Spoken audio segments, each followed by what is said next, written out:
jangan sampai ada perlawanan ataupun berbantah-bantahan. Tak usah membela diri.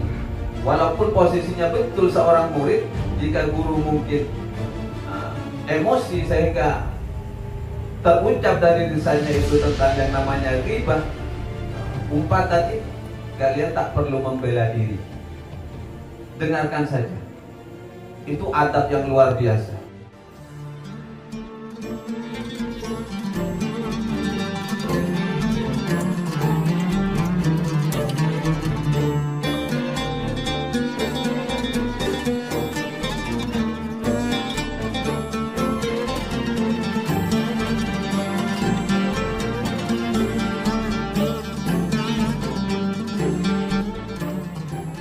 Juga selanjutnya wala tulihha ilha alahha ya wala tulihha, dan janganlah engkau terlalu memaksa memaksa kotok. Wala tulihha, janganlah engkau terlalu memaksa alaihi kepada guru, idza kasala, apabila guru itu kecapean. Artinya gurunya capek, engkau jangan terlalu memaksa belajar. Ambil seperlunya saja. Harus paham kondisi guru. Apabila gurunya capek, jangan terlalu dipaksa.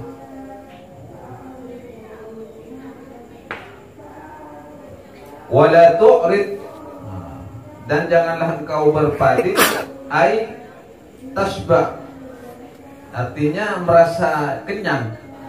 Shiba ini artinya kenyang. Wala tu'rid, janganlah engkau berpaling, ay tasba' min tuli suhbatihi, jangan merasa kenyang, min tuli suhbatihi, dikarenakan dari lamanya bergaul dengan guru. Min tuli suhbatihi, karena lamanya bergaul dengan, berarti tasba' di sini dimaknai jenuh ya. Jenuh.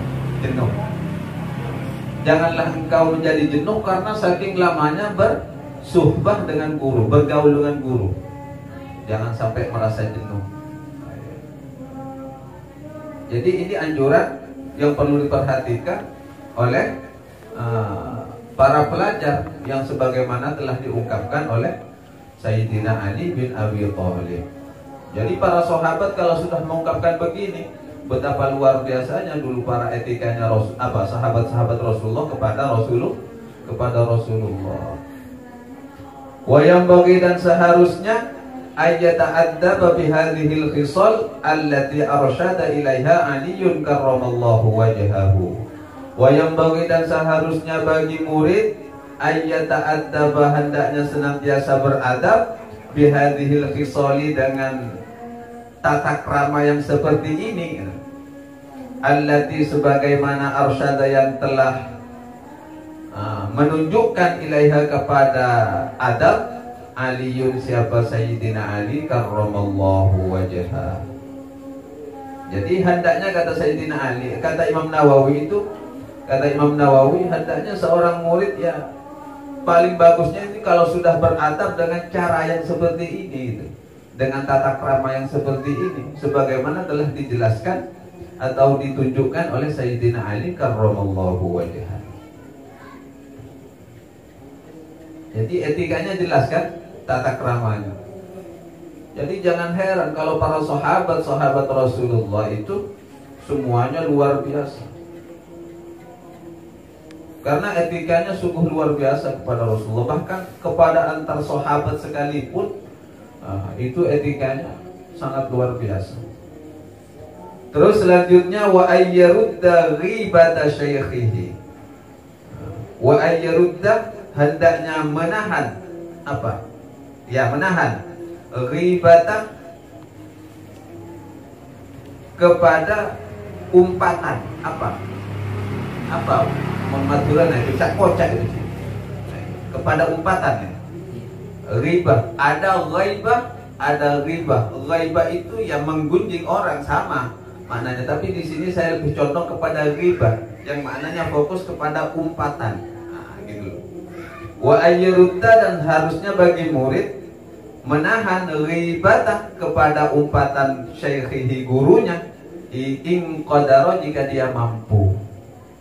Seumpamana guruna duka, Maaf saja, umpamanya gurunya ini marah kepada muridnya, terus terucap dari lisannya kata-kata yang mungkin tidak elok lah. Guntung sama mana dulu, sama mana, saking terlontarnya mungkin emosional.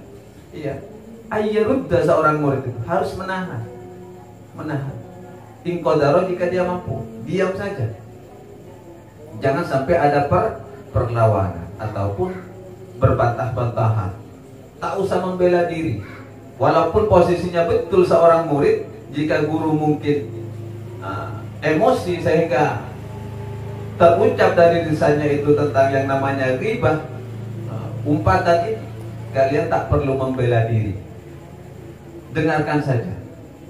Itu adab yang luar biasa. Kalau sekarang kan, oh maaf, naudzubillah, kalau posisinya benar, seorang murid ini, wah memberontak, baca kuliah tak salah, kan seperti itu. Tapi padahal menurut tradisi ulama salaf, ulama-ulama dahulu, ya harusnya seperti itu. Kalaupun kamu posisi benar terus guru marah sama kamu, kamu diam saja.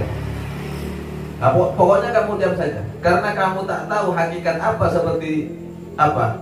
Kenapa guru seperti itu, kamu tidak akan pernah tahu. Fa in ta'adzara, lanjutannya fa in ta'adzara, jika merasa sulit alaihi bagi muta'allim, radduha apa menahan umpatan tersebut, faraqo maka hendaknya tinggalkanlah dzalikal majlis, majlis tersebut. Lebih baik menghindar saja gitu. Daripada tak mampu kalian, seandainya kalian tak mampu mendapatkan menerima kemarahan seorang guru, tak mampu menahan kemarahan seorang guru, lebih baik faraqo dzalikal majlis, pulang saja, keluar. Maka tinggalkanlah faraqo ini. Mufaraqah artinya kan, faraqo tinggalkanlah dzalikal majlis, dari majlis tersebut. Ya tentunya harus izin, bukan langsung minggat. Bisa langsung izin. Ini kan bukan ungkapan membantah.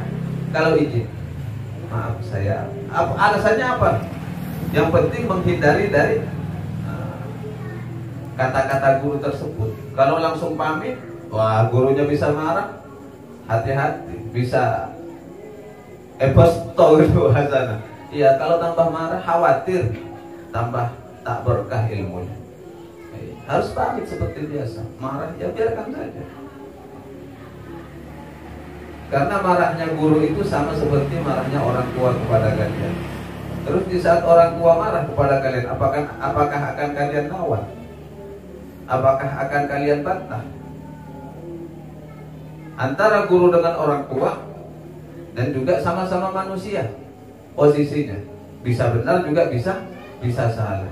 Mungkin jadi kalian ini di posisi yang benar, tapi kenapa orang tua tiba-tiba marah gitu? Kan tidak harus membela diri begitu.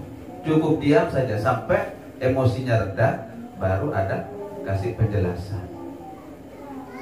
Apalagi seorang guru, biasanya guru rohani, guru spiritual, tentunya lebih paham. Jadi kalian diam dulu. Pokoknya seperti kalian orang sakit masuk ke dokter sini. Iya, seperti itulah. Diam saja. Harus berusaha menahan ghibah syaikhihi. Harus mampu menahan umpatan dari gurunya jika dia mampu. Jika tak mampu, ya pindah saja gitu. Faslun, kita tambah satu fasal lagi. Wa yadkhulu ala syaikhihi kamilal qisali. Wa yadkhulu, dan hendaknya masuk siapa murid ala syaikhihi menghadap gurunya kamilal qisali, dengan perangai yang paling sempurna. Kamilal qisali, kepada kesempurnaan khisal gitu. Kalau bahasa kitabnya seperti itu. Kamilal qisali, kepada kesempurnaan perangai, kepada akhlak tata krama yang sempurna gitu. Jadi masuk menghadap gurunya dengan perangai tata krama yang sempurna. Mutanadzifan, hale dalam keadaan bersih, bima sebagaimana dzakarna yang telah kami sebutkan hu kepada khisal kepada perangai itu fil muallimi di dalam bab adab terhadap guru. Sama, guru ya masuk ke pengajar ke kelasnya harus bersih, seorang murid menemui gurunya juga harus bersih. Mutanadzifan halik dalam keadaan bersih bima sebagaimana karena yang telah kami sebutkan bil muallimi di dalam bab adab muallim. Juga mutatahhiran, selain daripada itu yaitu mutatahhiran harus suci, harus dalam keadaan suci, musta'milan lagi memakai siapa murid disiwaki kepada siwak. Selain bersuci harus terbiasa memakai siwak, atau ya sering menggosok gigi lah. Tak kok pas pak nantok kotok ke kuruna kan pas tak asikan gigi kan. Iya, mau tak akan cukup kan apa? Iya kan? Iya.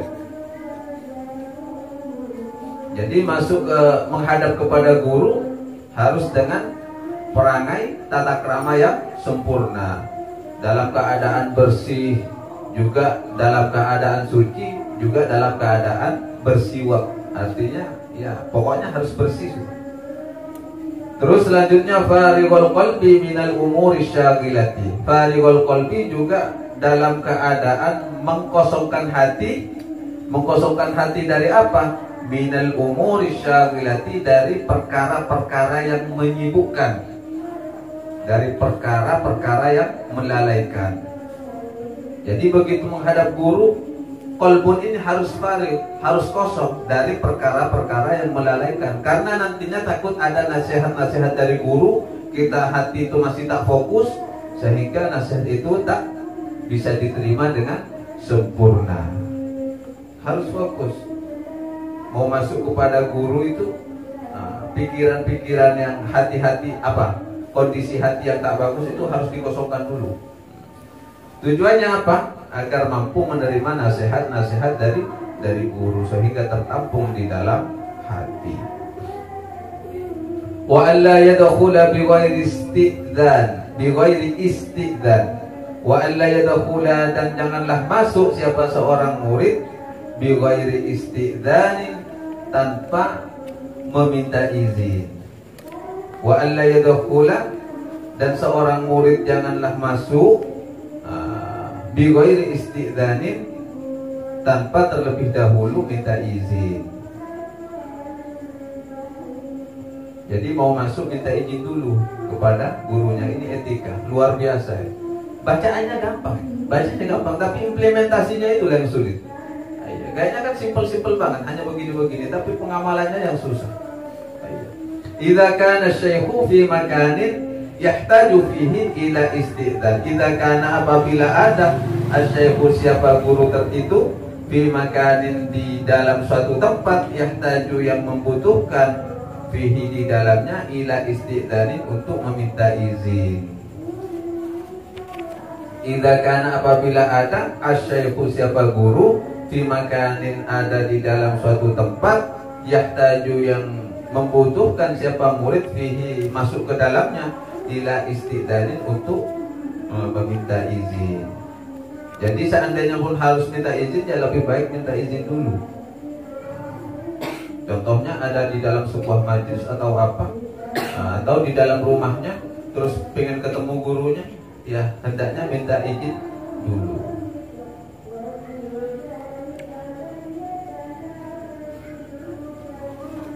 Jadi ini sudah menjadi kebiasaan. Menjadi kebiasaan sahabat-sahabat Rasulullah seperti ini. Ingin menghadap Rasulullah juga minta izin dulu. Tapi ada waktu zaman jahiliyah dulu, Rasulullah, waktu para sahabat-sahabat ingin bertemu Rasulullah itu teriak-teriak, Muhammad, Muhammad, dari luar kamar itu. Muhammad, Muhammad, karena ada butuh, karena ada kepentingan, teriak-teriak. Akhirnya turun ayat, innal ladzina yunadunaka min wara'il hujurat aktsaruhum la yaqilun. Iya. Innal ladzina, sesungguhnya orang-orang, yunadunaka yang memanggilmu Muhammad, min wara'il hujurat, dari luar kamar itu, ya dari luar rumahnya, aktsaruhum la yaqilun, kebanyakan dari mereka itu ya tak berakal, tak paham etika maksudnya. Itu ada di surat Al-Hujurat itu, sampai diabadikan itu. Jadi orang-orang ingin ketemu dengan Rasulullah, dulu Rasulullah ada di kediamannya, manggil-manggil dari luar, bukan minta izin, bukan ketok pintu, bukan assalamualaikum, Muhammad, baru berlona. Teriak-teriak, Mas. Di sini contohnya, Mas, bodoh tangga buku. Mau kelas? Nah, gitu. Bodoh kan? Jadi hati-hati kalau bersikap seperti itu pada gurunya, takut masuk ke dalam ayat aktaruhum layak kilun, kebanyakan dari mereka itu tak berakal. Tak berakal. Allah tunggangi ya. Biasanya Allah itu kalau kepada orang yang disukainya di saat melakukan sebuah kesalahan, itu biasanya Allah berkata, "Afala tatafakkarun?" Apakah kamu tak berpikir? Gitu. Tapi kalau sudah melampaui batas, "Afala ta'qilun?" Apakah kamu tak berakal? Itu jatuhkan berarti Allah. Itu betapa marahnya. Afala ta'qilun. Kalau pertama kan afala tu'minun. Iya kan? Apakah kamu tak beriman? Iya. Terus afala tatafakkarun? Apakah kamu tak berpikir? Kan masih bahasa lembut semua itu. Yang terakhir ekstrem. Afala ta'qilun? Apakah kamu tak berakal? Ya pada nabi mengosobren. Iya, menggagankan. Tadi akal loh dia, kan arwah. Tapi kakak-kakak si akrab, masa nak mikir berkakok? Enggak arwah, tak mikir. Apakah kamu tak berpikir? Enggak arwah. Tapi mula ngosok talebot, tadi akal loh dia. Jadi kalau masuk kepada guru ya harus seperti itu. Jika dibutuhkan untuk meminta izin. Ini etika-etika yang luar biasa. Berarti Imam Nawawi mencapai kesuksesannya dengan tata krama yang seperti ini.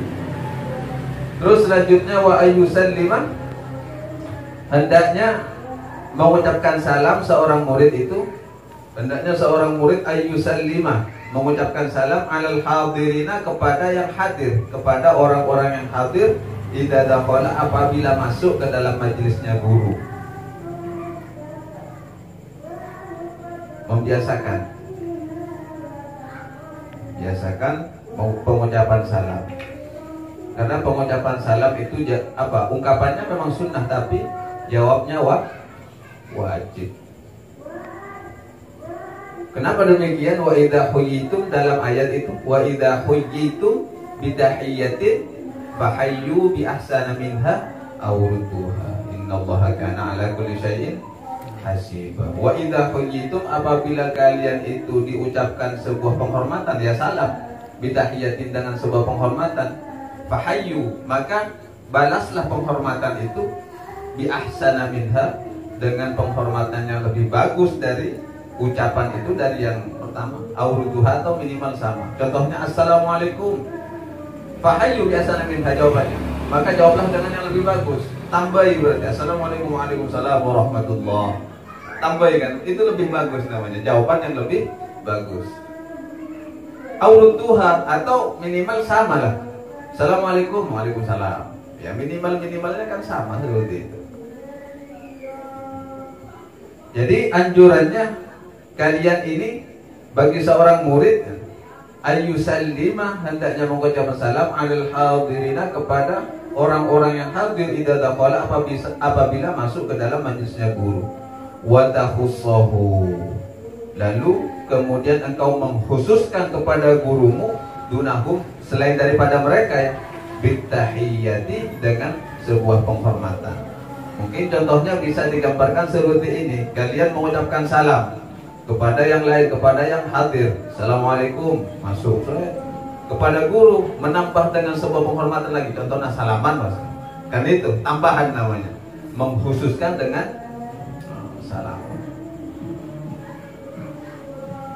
Wa ayyusallima alaihi, setengah 9.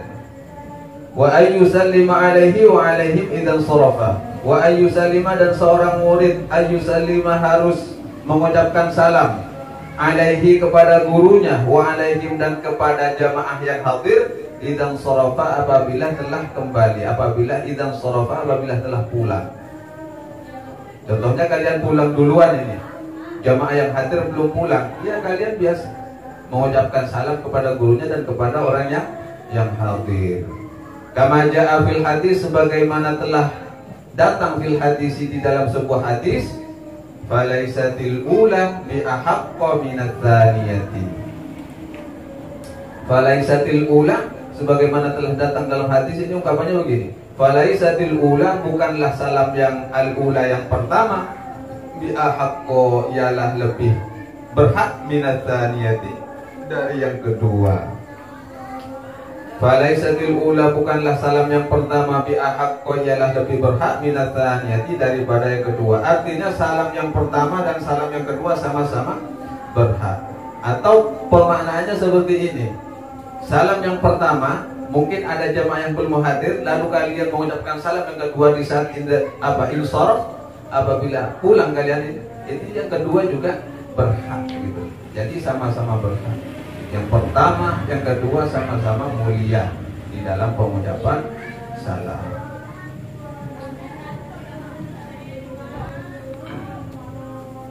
Wala yatakhatta riqaban nas, wallahu a'lam. Al-Fatihah. Bismillahirrahmanirrahim. Alhamdulillahi rabbil alamin. Arrahmanir rahim. Maliki yaumiddin. Iyyaka na'budu wa iyyaka nasta'in. Ihdinas siratal mustaqim. Siratal ladzina an'amta 'alaihim ghairil maghdubi 'alaihim waladdallin. Wassalamualaikum warahmatullahi wabarakatuh.